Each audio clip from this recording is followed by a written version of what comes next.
안녕하세요. 개념상사학원 김무식 강사입니다. 이번에 2학기 중간고사에 대한 간단한 분석과 수명여고 반에 대한 안내 영상을 준비하였습니다. 먼저 중간고사 총평을 하고 수학을 정말 열심히 한 학생의 믿을 수 없는 성적 향상을 한번 보여드리겠습니다. 시험은 객관식 16문제와 단답형 8문제, 총 24문제로 구성되어 있습니다. 난이도 구성을 보면 다음과 같습니다. 단답형 같은 경우는 보기가 없기 때문에 난이도 가중치를 조금 더 주다 보니까 난이도 어려운 문제에 좀 더 넣습니다.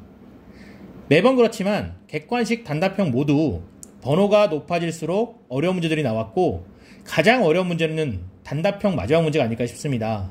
하지만 이 문제가 프린트 문제라서 생각보다 학생들이 잘 맞춘 것 같아요. 실제로 저희 반 학생들 중에서 단답형 딱 한 문제만 틀린 학생들이 있었는데 이 친구들 모두 8번이 아니라 다른 문제를 틀렸습니다. 시험마다 겪는 일이지만 숙명여고는 프린트가 정말 중요합니다. 객관식 14번과 단답형 8번 역시 난이도가 어느 정도 있었지만 프린트 문제라서 학생들이 잘 맞춘 것 같아요.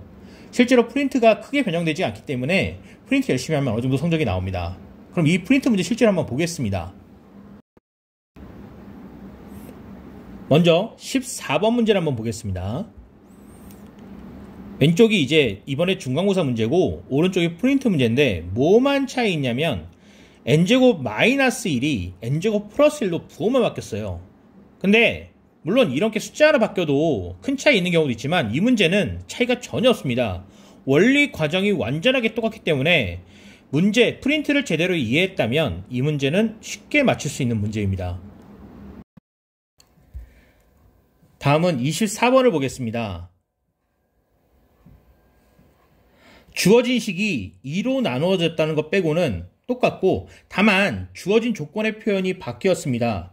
거기에 1:1 대응이 추가되어 그래프 모양이 살짝 바뀌긴 했지만 이 문제에서 학생들이 가장 어려워하는 한 점에서 만난다는 것에 대한 해석은 똑같습니다. 그러다 보니까 이 문제가 사실 겉보기에는 좀 많이 변화가 있는 것 같아도 실제로 변화된 게 별로 없습니다. 그 이외의 어려운 문제들로 일단 객관식 16번이 있고 그 다음에 단답형 7번이 있습니다. 표현 자체는 여기저기 대부분 본 것이지만 약간 조합을 해봄으로써 학생들에게 고민을 안겨주었습니다. 실제로 해설 만들어 놓은 걸 보면 풀이가 굉장히 간단하다는 걸 볼 수 있습니다. 자, 시험에 대해서 평을 하자면 일단 계산이 굉장히 깔끔합니다. 하지만 고민을 좀 해야 되는 문제들이 꽤 있습니다. 그렇다고 지나치게 꼬아서 오답을 유도하는 문제들은 거의 없다고 보면 됩니다. 그렇기 때문에 여기에 맞추어서 공부를 해야 합니다. 어렵다고 단순하게 외우지 말고 충분히 풀만한 문제들로 고민하면서 공부해야 됩니다. 개념을 확실히 알고 양치기로 공부하기보다는 문제들을 반복해서 완벽하게 이해하는 게 훨씬 도움이 될 것입니다. 다음은 꾸준히 공부하는 학생 한 명을 소개할까 합니다. 현재 숙명여고 2학년 김나은 학생입니다. 전과목을 열심히 한 것도 아니고 그렇다고 공부를 정말 독하게 열심히 한 건 아닙니다. 하지만 수학의 비중이 굉장히 높기 때문에 수학 하나는 그래도 열심히 하고 많이 한 학생입니다. 금년 2학년 1학기 중간고사와 기말고사 성적입니다. 중간고사는 좀 못 봤습니다. 평균도 안 되고 등수도 좀 많이 낮죠. 거기에 비해 기말을 좀 많이 잘 봤습니다. 딱 한 개 틀렸고 등수도 굉장히 많이 올랐습니다. 이렇게 열심히 하게 되면 무조건 성적은 오르게 됩니다. 수학은 꾸준히 하더라도 적당히 하면 잘 오르지 않습니다. 꾸준히 많이 해야 실력이 오르게 됩니다. 문제만 많이 푼다고 되는 것도 아닙니다.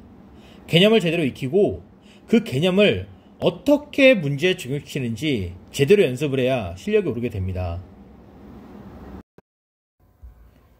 보통 시험이 끝나면 다짐들을 많이 합니다.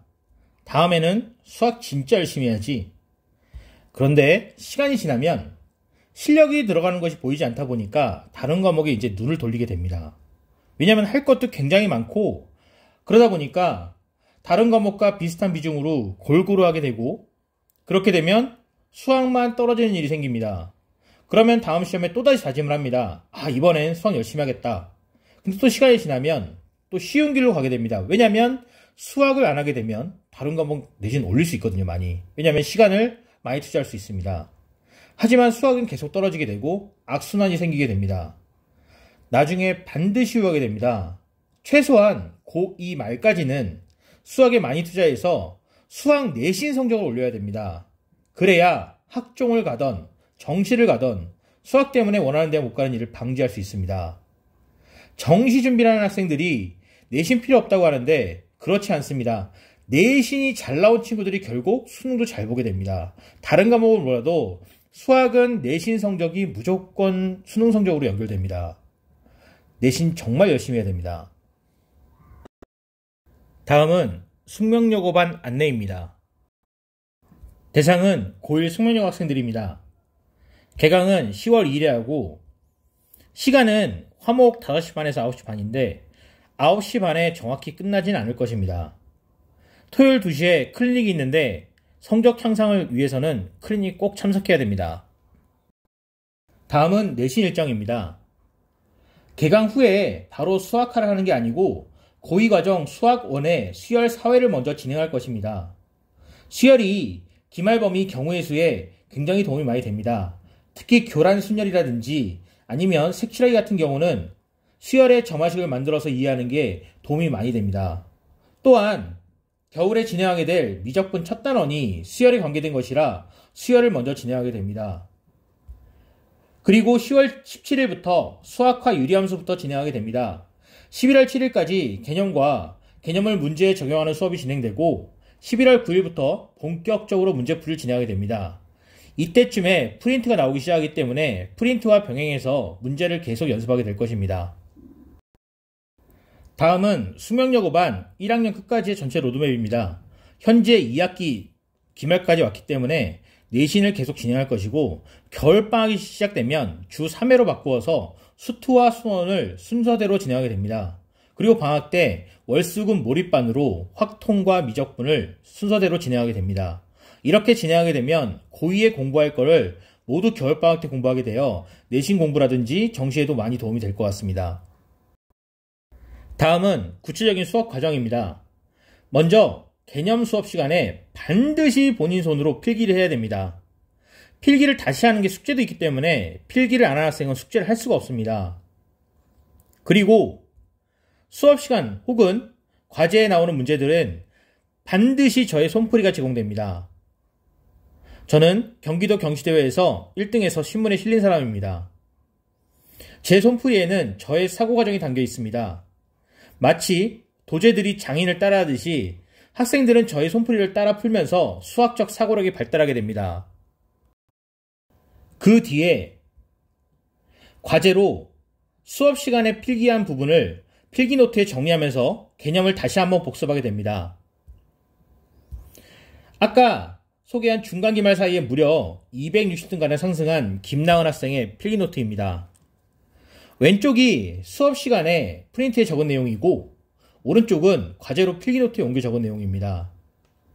개인 필기노트를 가지고 다니면서 공부를 해야 되는 것입니다. 아마도 어릴 적 공부 좀 해보신 분이라면 노트의 위대함을 아실 것입니다. 과제를 해온 다음에 다음 수업 시간에 과제 해설을 하게 됩니다. 이 과제 해설을 하면서 개념에서 모자란 부분을 추가하게 됩니다. 그리고 모든 문제는 최소 2번씩 풀게 합니다. 개념, 그리고 문제, 다시 개념, 그리고 문제. 이 반복이 계속하게 이루어짐으로써 학생들은 개념을 단순히 외우는 것이 아니라 완전하게 사고에 녹아들게 되는 것입니다. 이 과정이 제가 학생들의 성적을 올리는 수업 과정입니다. 시간이 조금 걸릴 수는 있지만 차근차근 사고력까지 올라가기 때문에 시키는 대로 잘 따라와 주기만 한다면 수학 실력은 무조건 향상됩니다. 어느덧 1학년 마지막 시험이 남았습니다. 성적 상승으로 즐거운 학생도 있고 성적이 생각보다 잘 오르지 않아서 힘들어하는 학생도 있을 것입니다. 수학은 열심히 그리고 제대로 공부한 학생들에게 반드시 보답하는 과목입니다. 이번 기말 대비도 학생들과 열심히 하겠습니다. 들어주셔서 감사합니다.